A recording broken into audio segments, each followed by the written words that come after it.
volunteer experts. Okay, got it. Okay, the mission of Joe and his team of volunteer experts is the transforming of the Leelanau Peninsula into a community 100% powered by renewable energy sources. We live in one of the most beautiful places on earth, but while we live here and enjoy its beauty today, our legacy is to hand our environment off to future generations in as good or better condition than it was left to us. While Leelanau Energy advocates for renewable energy, it is also a clearinghouse for information and resources. They will go anywhere and talk to anybody about renewable energy. And they believe in action. They advise and advocate for progressive renewable energy policy, conceive, support, and promote community green projects, inform and educate individuals, households, and communities, provide energy efficiency consultation and free home energy audits, and implement energy conservation and efficiency. The majority of Leelanau County solar arrays are residential, but many businesses have gone at least partially solar powered. Many visitors who enjoy our county's amenities can leave with a greater awareness, appreciation, and understanding that renewable energy is possible today. And on the conservation side of the energy question, Leelanau Energy also has a dark sky committee that has transformed some businesses and township offices in Northport in more efficient methods. Leelanau Energy is partnered with a great many organizations that protect our land, air, and water. The Michigan Climate Action Network, the Groundwork Center for Resilient Communities, the Northern Michigan Environmental Action Council, Great Lakes Renewable Energy Association, and the Citizens Climate Lobby. As we become more aware of the impacts of extreme weather and climate change in our world, bold climate justice solutions become more imperative today, and probably not some target date of 2050. But sometime back, Leelanau Energy worked with Leelanau County to add language into the county plan to officially recognize and acknowledge energy efficiency and renewable energy technologies. Hopefully, there will be now another opportunity to revisit and expand on that vision. More information can be found at leelanauenergy.org. So please welcome Joe Defors.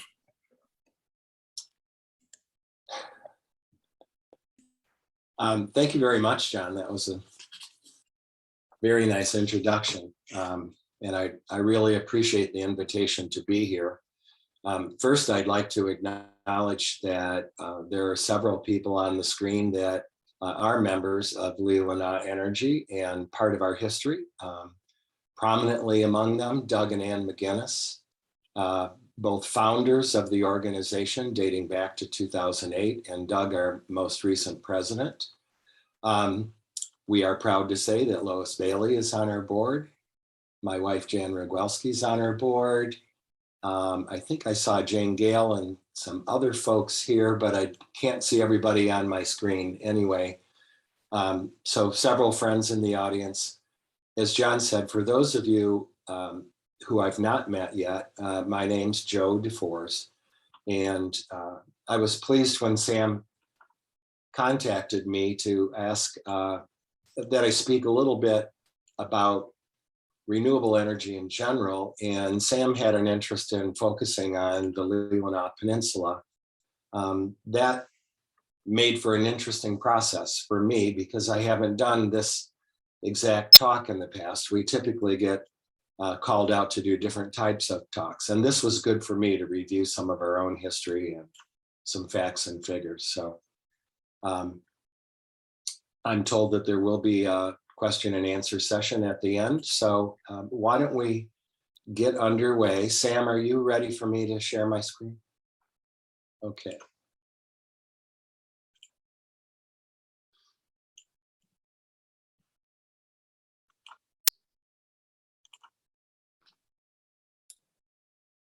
Yep, we can see it, Joe.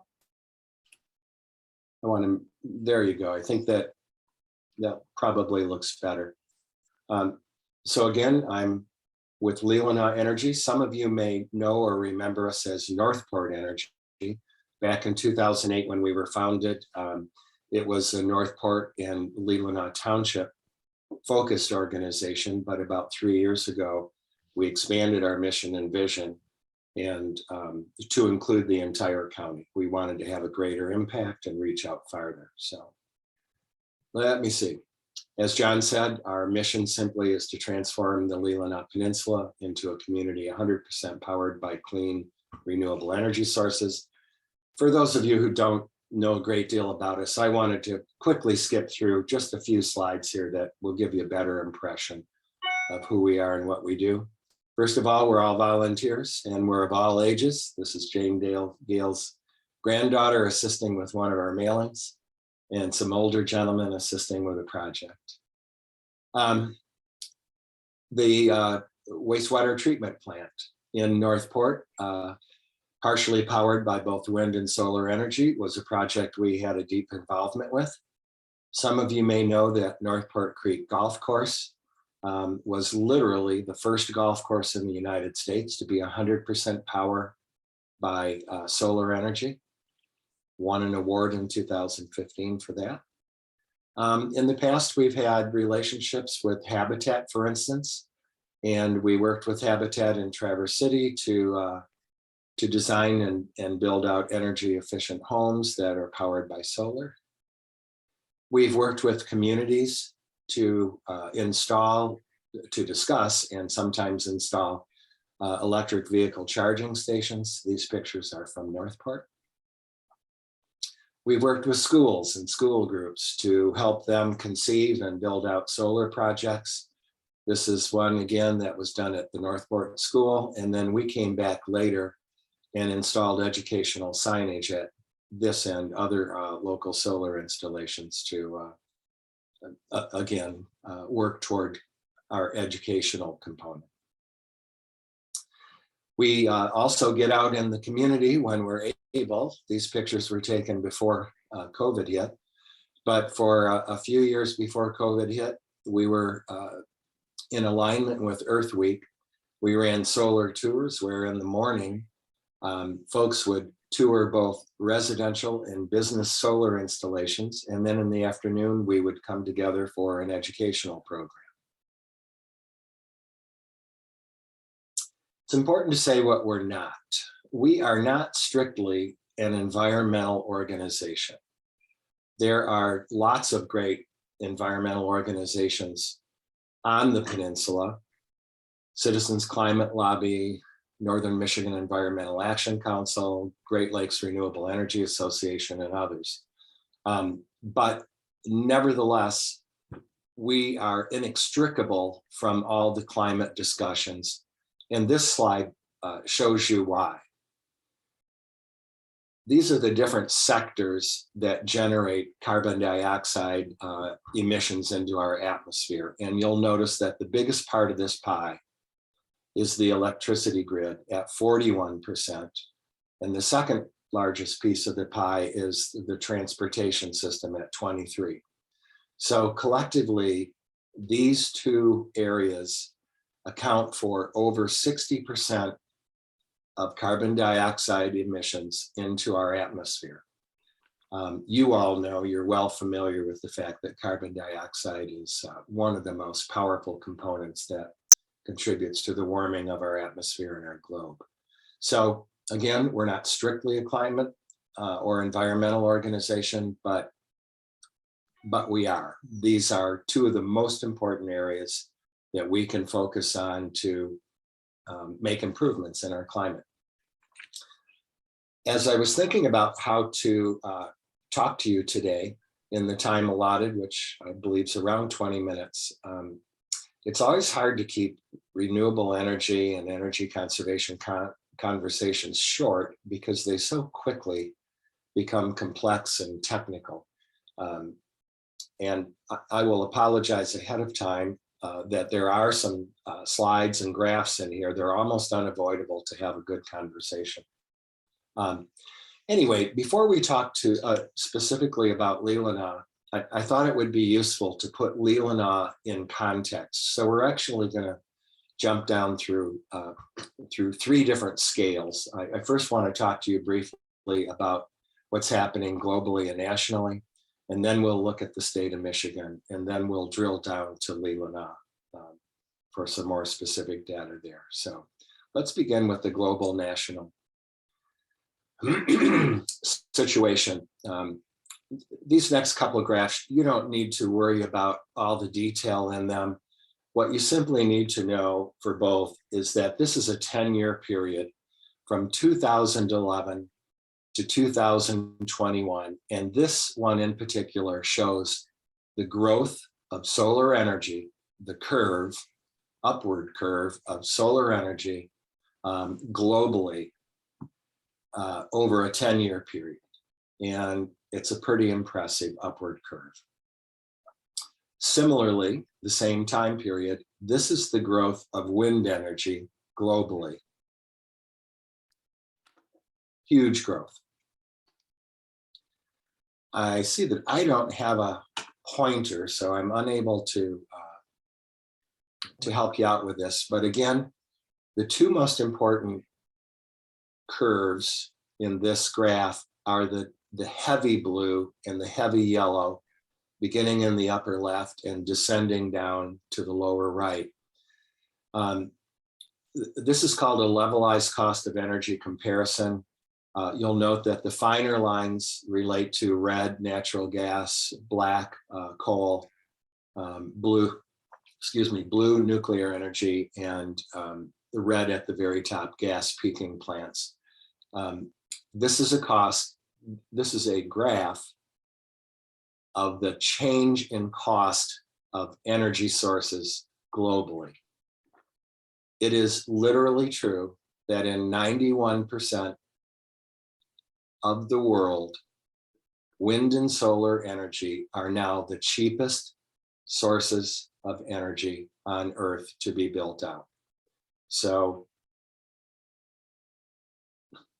we haven't taken over yet, but the direction of where we're headed seems pretty clear, especially globally. Just a few quick graphs. We consider ourselves leaders, but in fact, we're really a combination wind and solar. The United States has just over 13% supplied by wind and solar, Canada 6%. Notice that Mexico is nearly caught up with us at 12%. Europe has done very well, especially some of the Nordic countries, Sweden at 16%, Finland at 11%, Poland at 11%. Romania at 14%, and Australia 22%, impressive gains down there. You'll notice that China gets a credit here. You don't always hear about China in a positive fashion, but they indeed have recently built out more wind energy than any other nation on Earth. They're currently at 11.2% for wind and solar. On the flip side, they're so desperate for new energy, they are also building out the most coal of any nation on Earth. So a summary at the global and national level. In terms of technologies, there have been huge improvements taking place all around the Earth. Efficiencies for all of our technologies, in particular wind and solar, are hugely up. Costs are coming dramatically down, therefore making these technologies more and more accessible to folks all over the world.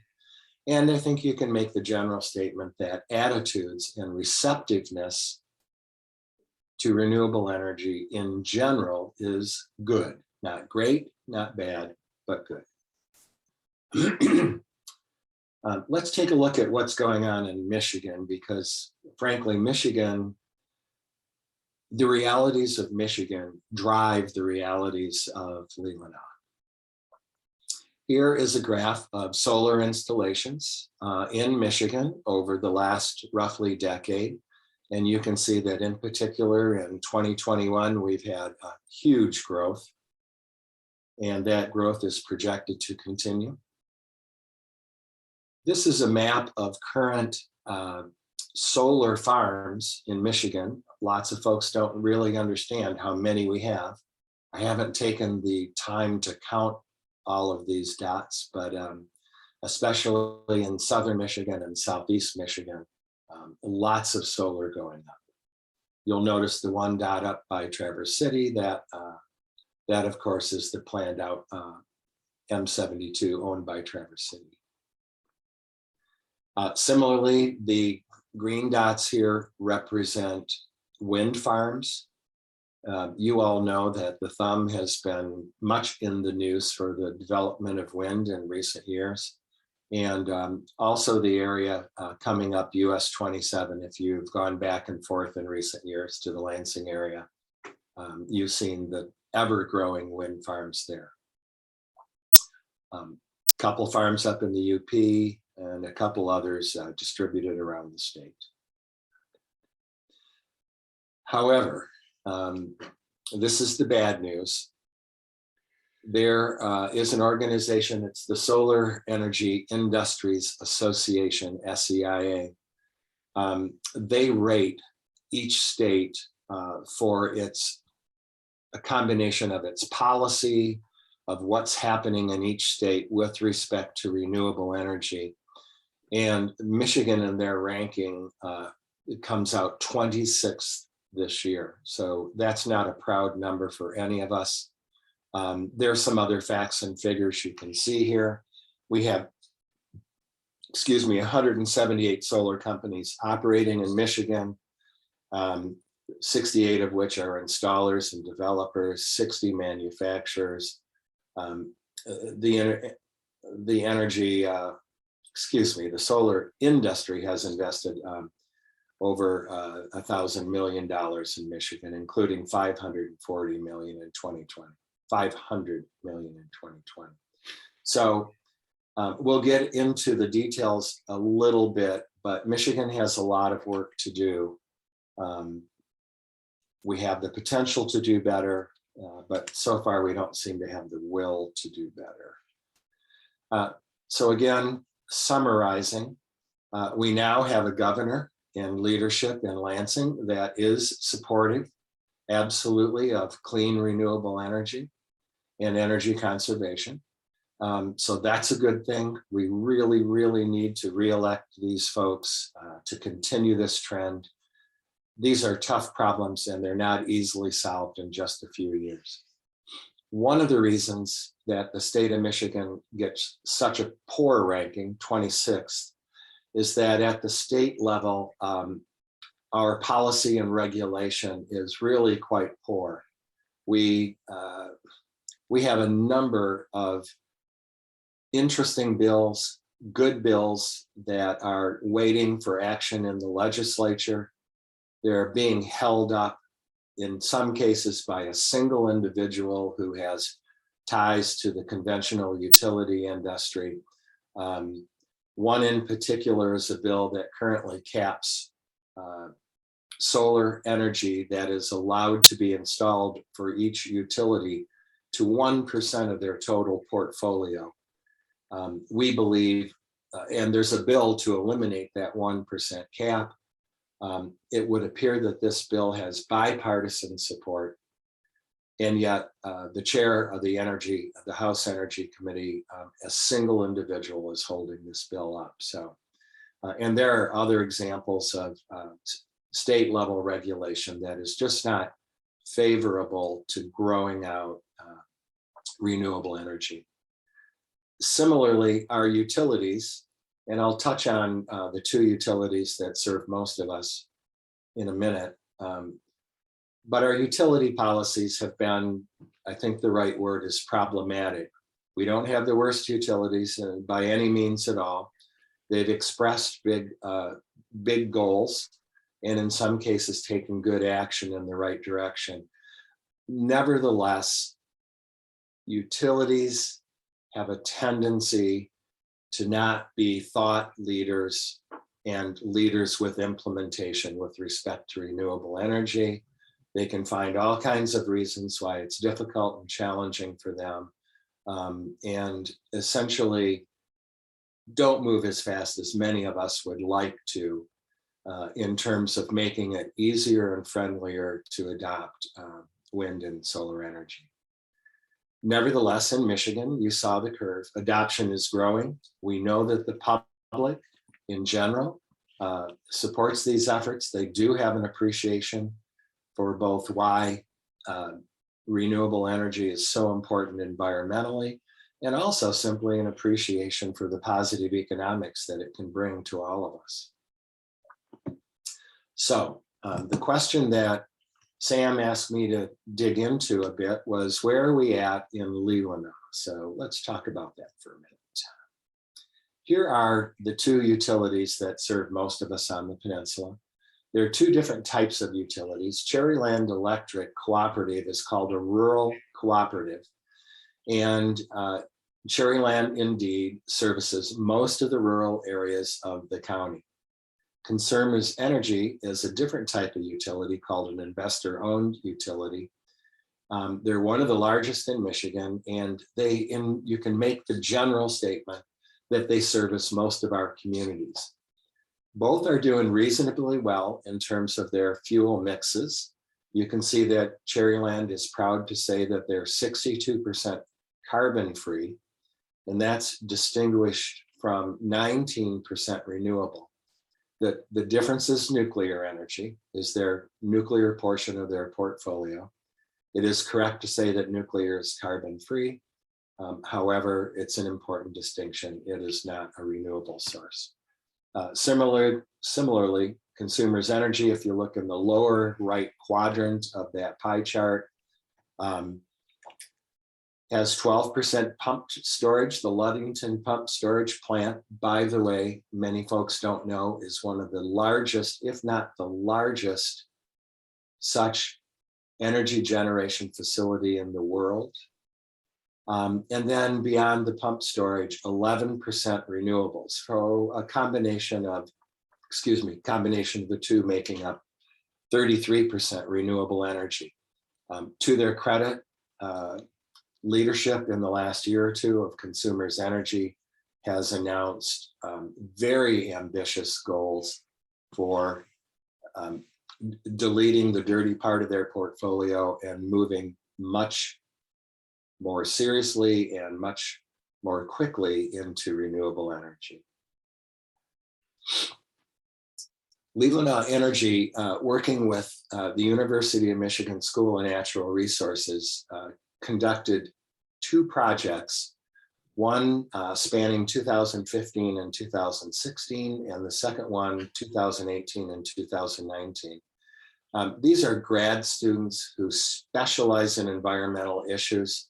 They are capable of doing very high level quantitative analysis, surveying, and so forth. And we did two great projects with these folks during those years.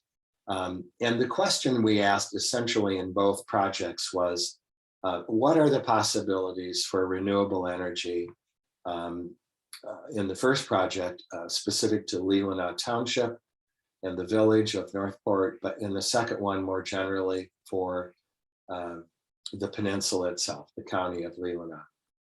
So, excuse me. Just a couple charts here to show you, this is how this sort of analysis is done. This particular chart is an averaged chart over 12 months showing the wind potential for Leelanau County. Darker is better. And you'll notice that down by Sleeping Bear and the Glen Lakes are the darkest squares. Again, this is a 12-month average. I want to show you how these things have a tendency to change over the 12 months. For wind in particular, you'll notice that there's much more dark in the winter months than there are in the summer months. So on Leelanau, we get more wind in the winter. No surprise if you live up where I do. Similarly, if we, and our grad students did assess the solar resources of the peninsula, once again, dark is better. And once again, this is a 12-month averaged map. Again, you'll see not exactly the same areas, but again, the darkest areas down by Glen Lake and the Sleeping Bear area. Dark is good. Interestingly, if you look at it broken out over 12 months, again, there's a great deal of variation. But when you think mentally about comparing this one with the prior view of wind, you note that solar ramps up, not a surprise, in the summer and slacks off in the winter months. Now, this becomes important because when we talk about a community attempting to go to 100% renewable energy, we need to provide that energy year round. And you can see that each solar and wind have periods in the year when they are stronger and weaker. The good news is that they're complementary periods, and I'll show you what I mean by that. Here is a 365 day chart of solar energy. Excuse me, this is a 12-hour chart of solar energy for a single day. And I've just drawn these black curves here to show you, to make the point that in general, the middle of the day has better solar energy than the beginning and the end of our days. Not a surprise. Once again, this is a graph of wind energy over a 24-hour period. And once again, you can see that the graph is an upside down curve, similar to the one from solar. When you put the two together, though, you begin to understand how these two sources of clean energy are quite complementary. Now, the trick has been, and everybody talks about the days that we don't have wind, the cloudy days, they're not so much days, but they might be periods measured in hours and so forth. The technology we've all been waiting for to come on and to be more efficient is battery storage. And the use of batteries, which has really taken hold around the world now, allows us to even out these two curves throughout a 24-hour period. And this is an awkward attempt at showing you with the green-blue bar through the middle that the batteries have the effect of sort of creating this steady averaging force throughout the day. So let's look even more closely at Leelanau. When we attempt to make plans for how we will power a community or a larger area, you need to look at the evolution of power through a year period. And this graph is literally 365 bars. I don't recall the exact year this was taken. But again, if you're going to make promises about providing energy, you need to provide energy at both the lowest points through the year, but also more importantly, the highest points. The low points are called the base load. What do you need to provide minimally every single day through the year? And the high points are called the peak load. What do you need to supply at the highest moments through the year? And this is such a graph done by our grad students of Leelanau specifically. Here's that graph just turned into a bar graph. It's electricity consumption throughout the 12 months of the year. A bit of fluctuation, of course, by season, but we need to know these things, both the highs and lows of the peaks. So this gets back to wind and solar energy. It's that same bar graph in the background. But if you look closely, the green curve is that wind generation curve I showed you earlier. Wind is higher in the winter months, it drops off in the summer months. And then the red curve is the solar generation graphed out over a 12-month period. And the important thing is, what do the two do together?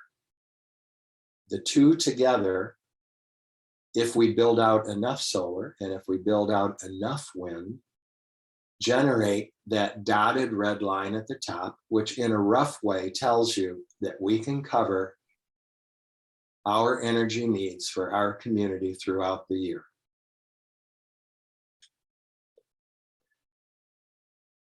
there is a huge amount of complexity that goes behind these calculations and the decisions for building out renewable energy. Most of us never see these things. The result of one of the grad studies, our kids, in this case, this was the Leelanau Township study. We asked the question, are there sites in Leelanau Township that are favorable for solar, for wind, or for both? And the answer is yes. I do not have a chart of the county in general, but the answer would be the same. Of course, we have sites available and viable for the county. So I want to close with some facts about the county itself. And pardon me for reading a little bit here. I'm not able to get my speaker notes up through Zoom. The summation by our grad students was that in a reasonable scenario, and all of this was designed for what will our needs be in the future, and they targeted the year 2035. The conclusion is that we need about 3 megawatts of wind power and 7.5 megawatts of solar to supply Leelanau Township. Now, let me do that now.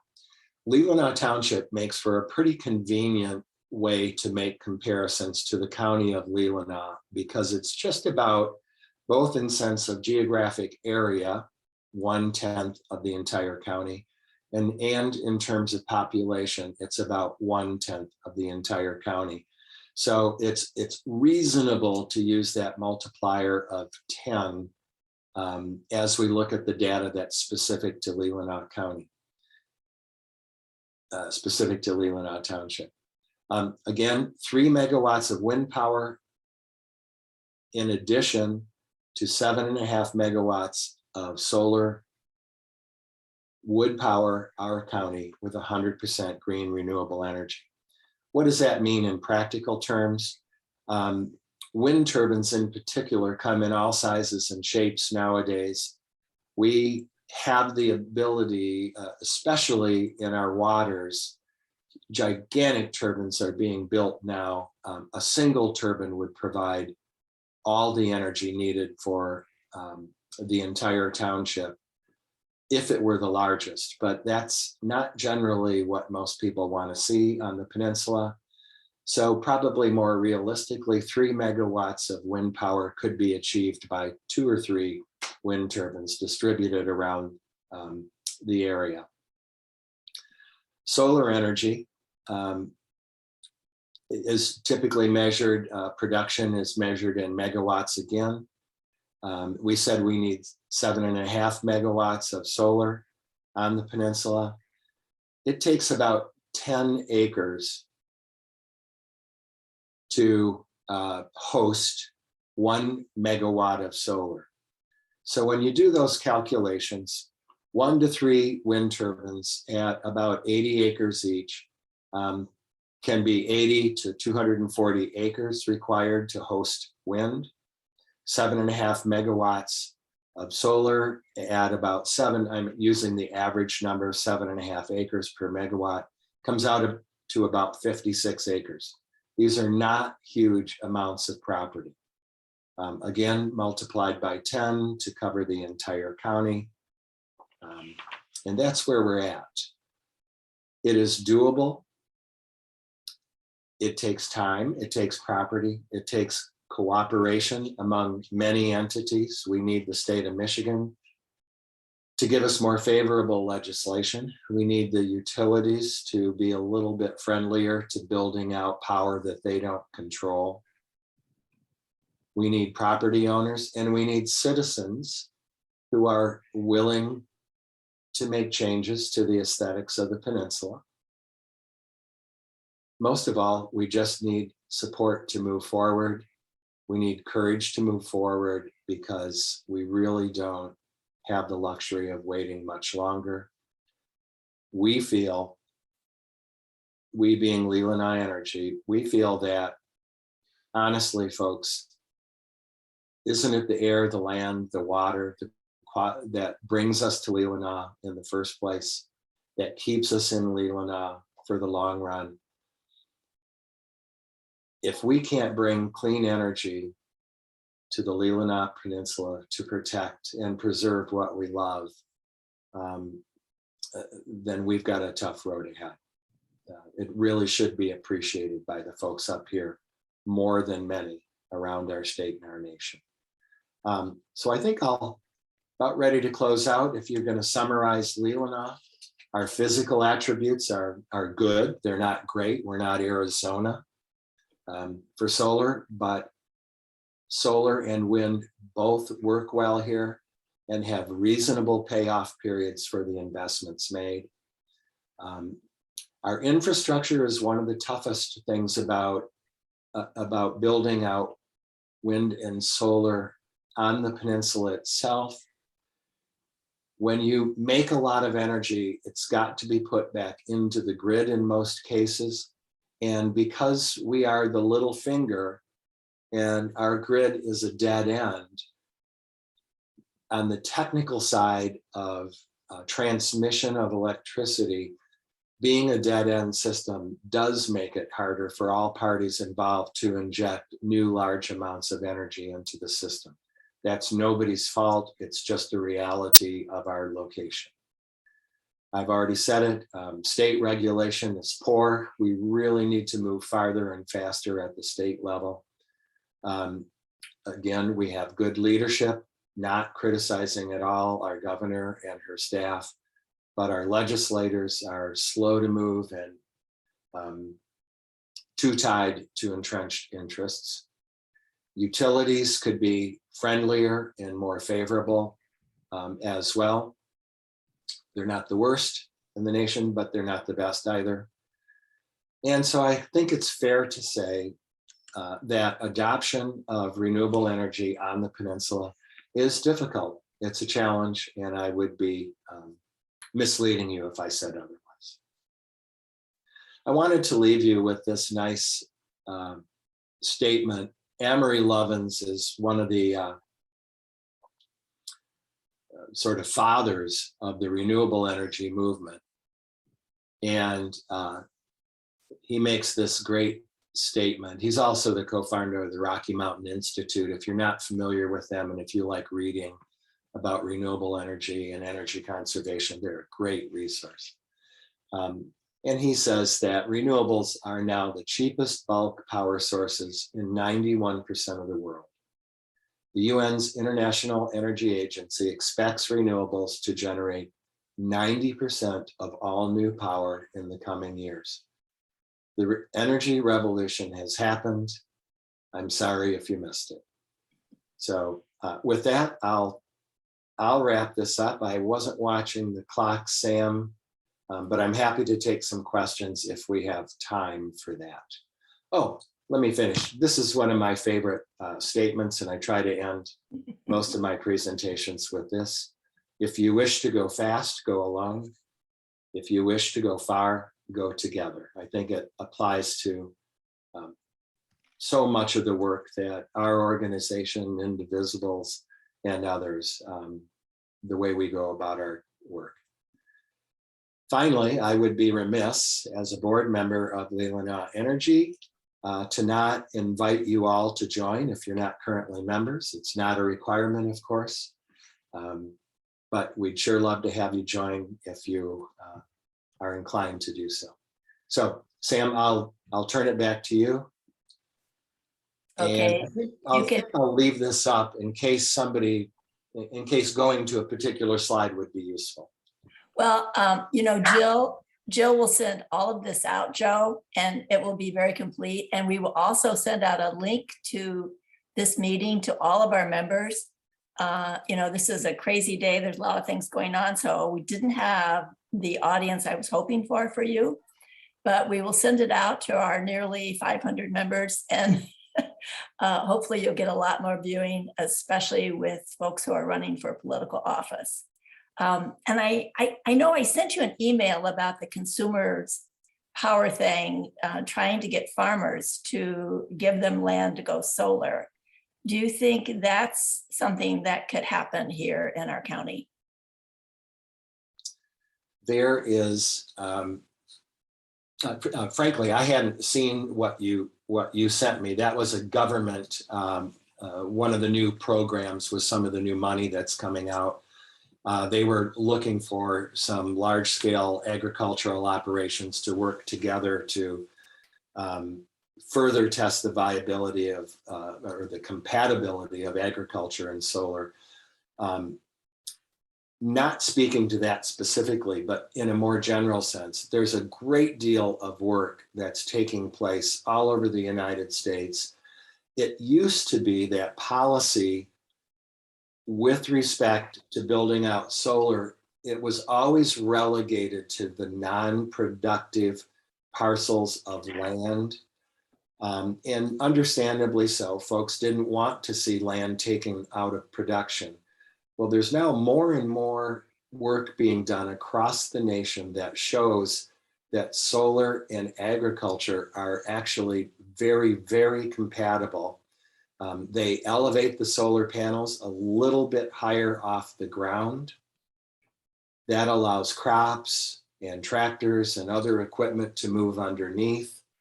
In some studies for certain crops, the nutritional value of the crop is actually increased. It's better because it doesn't grow under the direct rays of the sun, but in a more shaded environment.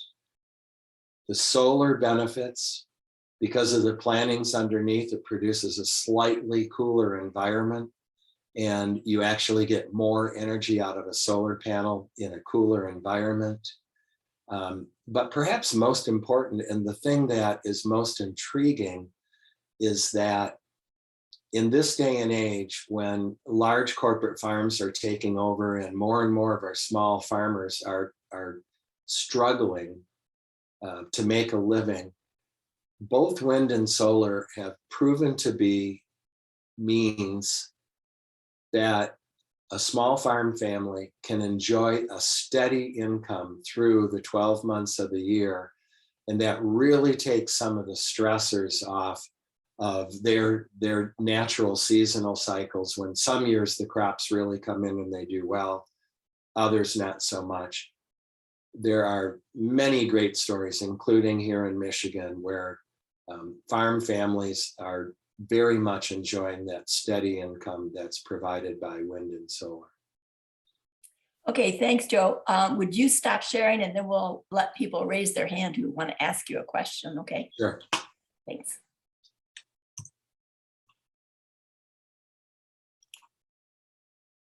Okay, folks, raise your hand if you want to ask Joe a question. First of all, Joe, you're an amazing gift to Leelanau County. And I just want to thank you so much for that incredible presentation. And we're going to try to give it a lot of airtime, and we'll put it on our YouTube channel as well. So Thank you. a lot of folks can see it. I know Vicky had a question. Vicky, did you want to talk to Joe? Sure. Let me find my question here in the chat. I've written to the Secretary Raimondo in the Department of Commerce about the destabilizing investigation into the import of certain critical solar panel components to the United States. The uncertainty caused by this investigation could cut solar deployment in half over the next 10 years. Do you know anything about that? Can you speak to that? I think I can speak in a very general way, of course, and not so much as with respect to my role at Leelanau Energy, but just as with respect to my trying to follow the news. My understanding is what's happening is, first of all, a single small solar manufacturer has filed a complaint. And apparently the way that system works is if they filed a complaint, that there's an ability to stop an entire industry in its tracks. And the complaint has to do with the Chinese and others flooding the US market with solar panels. There have been there's been lots of concern that they're actually flooding the market with panels below their actual costs because they want to take over solar panel manufacturing. Excuse me. The first thing I want to say is this is really unfortunate because if you look back at the history of solar panels, they were photovoltaics was first developed by Bell Labs back in the 1950s. So the United States had every opportunity to be the world leaders in this particular technology. And we dropped the ball in the intervening years. Indeed, the Chinese have picked it up. They are now the major manufacturer in the world of solar panels. The dilemma about this particular issue is that right now, solar panels are not allowed to come in until this complaint is resolved. And so solar installers all over the United States are really, really struggling to stay in, to stay working, to keep their folks employed, to continue the contracts that they've made promises on. The flip side, and I think what makes it more complex, is that there are also a large number of utility scale projects that have been contracted and let out, again, by American companies intending to build out utility scale solar in the United States. Each of these projects requiring thousands and thousands and thousands of solar panels. So on the one hand, this complaint has stopped development of these utility scale projects, which we all need so much. On the other hand, it was done in defense of the solar industry because they wanted to favor locally produced solar panels. So there are valid arguments on both sides of it. We're at a standstill now. Everybody's losing. And there's lots of hard feelings. This is a single, very small manufacturer who's caused huge problems rippling across the industry in the United States. John Hunter also has this, wants to talk to you, Joe. Yeah, thank you, Joe.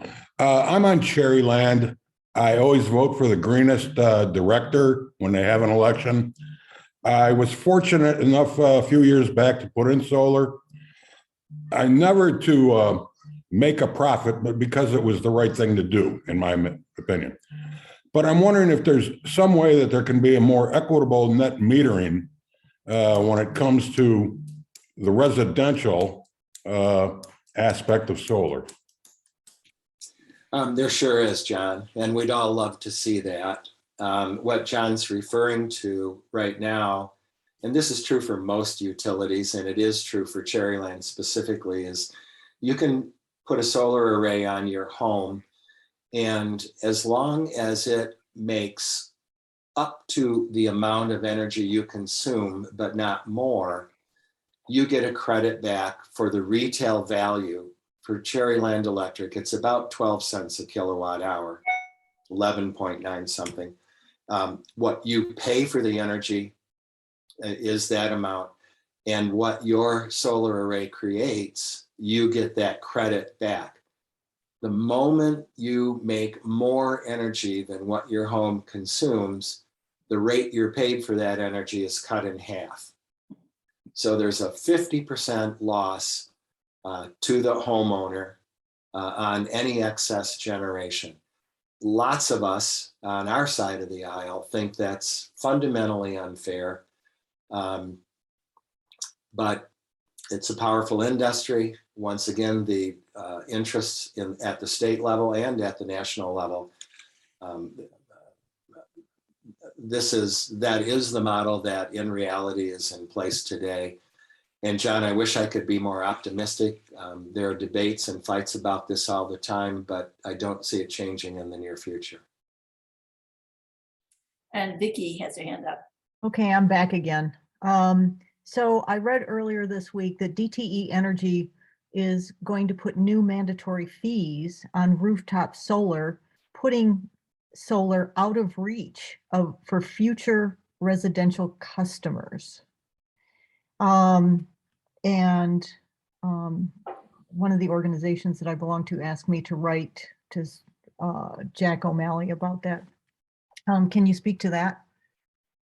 Again, only in a general sense. I know less about DTE, but I've read the same material. Utilities have various strategies for discouraging locally produced solar energy. And this is another one of those strategies.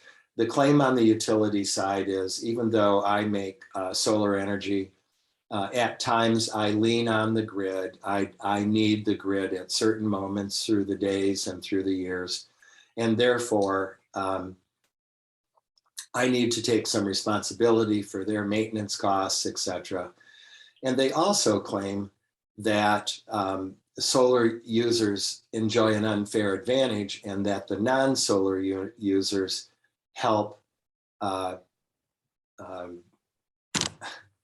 help me financially as a solar user.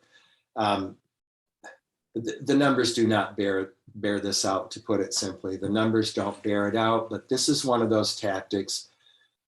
They claim for penalizing the solar owner, and then they would take these monies, in theory, apply them back as credits to the balance of their users who are not solar participants. It's just fundamentally wrong and fundamentally untrue. I would simply point out, for instance, John, it sounds like you and I have similar systems. We have a system that makes roughly the energy that our home consumes. It's about the size of a 2-car garage roof. We paid over $20,000 for it. The utility gave me $0 for that. So we put up all the money up front in order to make that energy. And then if I do happen to make excess energy, they get it back and only compensate me for half of its value. So unfriendly policy, unrealistic, most of us think, but one of the strategies for putting a thumb on all of us. There's a very simple general point I'd like to make. And as you read these articles and so forth, give some thought to the fact that most of our utilities are slowly moving into renewable energy. There is public pressure locally, statewide, nationally for moving into clean renewable energy. So why would they do these sort of things? The simple answer is they want to control the resource. They don't want you and I to have control over the resource. I hope that answers your question. Yeah, it does seem the one good thing, though, is the price point might make everybody move to the direction we want eventually. And Sarah has her hand up. Sarah?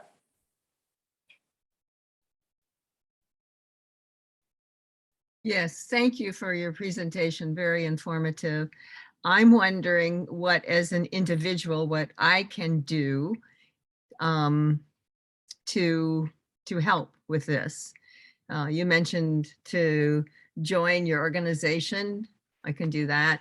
I live in a condo association that forbids things on the roofs. So I'm wondering, what can I as a person do?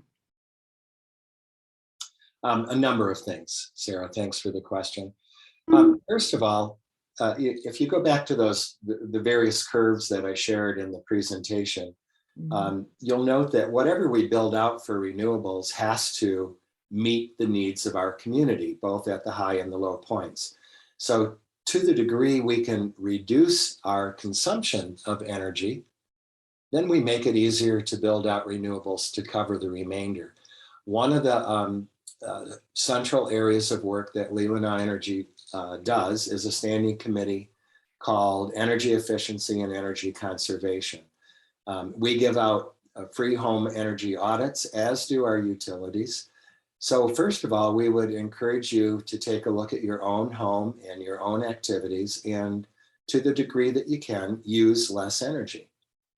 Make sure that your home home wastes as little as possible, convert to energy efficient bulbs, and when the time is right, convert to energy efficient appliances and so forth. The other thing you can do, though, let me point out, you don't need to have solar on your rooftop to be part of the solar movement. Both Cherryland and consumers have systems called community solar arrays. Cherryland in particular has one down in front of their Grand offices off M72 and another one down in Cadillac. And if your home site is not amenable to solar energy, you can either lease or buy panels in a community solar array. And the credits for the energy produced by those panels can be applied to your electrical bill. So for instance, Jan and I, even though we have our own solar at home, have purchased a few panels on the Cherryland community solar array because we thought it was important symbolically. And it is a way that you can still go solar even if your situation at your residence isn't favorable. In general, maybe the most important thing of all, though, is just be supportive of this movement. It amazes me in a sense that wind in particular has become such a sensitive issue. People rail against, the idea that a wind tower might appear out in Lake Michigan that's 1 inch tall as it's 10 miles out. And yet we drive down our streets with utility poles and lines and cell towers dotting our landscape. And I've never yet seen a letter to the editor complaining about the next cell tower or the infrastructure that has become familiar to us. It becomes invisible. But the idea of adding something new on the horizon is abhorrent. And I just think we all need to give some thought to our personal attitudes about these things. And speak up if you're a supporter, I guess is where I was going with that. Okay, so Celeste has her hand up. Go ahead, Celeste. Thank you. You have to unmute. There you go. Thank you so much for your presentation. I particularly am impressed how moderate you are. You're providing us with such crucial information, but you're not ranting. And I appreciate that. I think it serves us all better when speakers can imitate your style. My question is, do any of the tribes in the nation, are they available for providing land for solar panels or wind towers? Is that a way to get around some of the regulations? And are they amenable, if you know the answer to that? First of all, thanks for your kind comments. I appreciate that. Gosh, that's a great question. And I know very little about the activities of tribes on a national basis. I can tell you that the tribe down in Peshabi Town has solar on their property and utilizes it. I can also tell you that I have an awareness that the tribes are more and more involved with the environmental effort in general. And for obvious reasons, it's such a natural match. Their love of the planet and Mother Earth and so forth is just such a powerful and natural match for the environmental movement. I think historically, we should be working more with tribes. I think there have been in the past some cultural issues that make working together somewhat difficult, but it's something that we should all be working on. And I'm glad you brought it up, Celeste, but I don't have a better answer than that. And Lois, we want to thank you for being a commissioner and being on this call and being in Leelanau Clean Energy. Go ahead, Lois. So much enthusiasm and just being seated where I could ask the question when it comes up to make sure that county government is acting in a leadership position to promote solar where possible. Just change the whole attitude. So in trying to do solar arrays around Michigan and around Leelanau County, I hope our utilities would get more on board with community solar projects that are privately done, because we have a limitation in our grid system and we don't have to actually have to rebuild massive power lines, using 10 acres at a time to generate a megawatt at a time in different areas of Leelanau County. So you feed into the grid at different points, called distributed energy generation, would be a really good thing. As far as wind towers, I always wonder where the break-even point is on how many towers you need grouped together to be more economy of scale on maintenance, because they do need maintenance. So having single towers interspersed widely apart might not be the way to go. Bar Harbor, Maine is the one example of offshore power that had a lot of resistance from a community very much like ours in a tourist area, and has embraced it now. So if you can get a hold of that video on the Bar Harbor issue with wind towers, you might feel a little more amenable to that. I don't know, it's a whole study of where our underwater topography would work, where the wind migration or bird migration patterns are, and how do you fit these things together. And of course, when you see the most wind generation in the wintertime, you may avoid the greatest number of birds migrating through that area.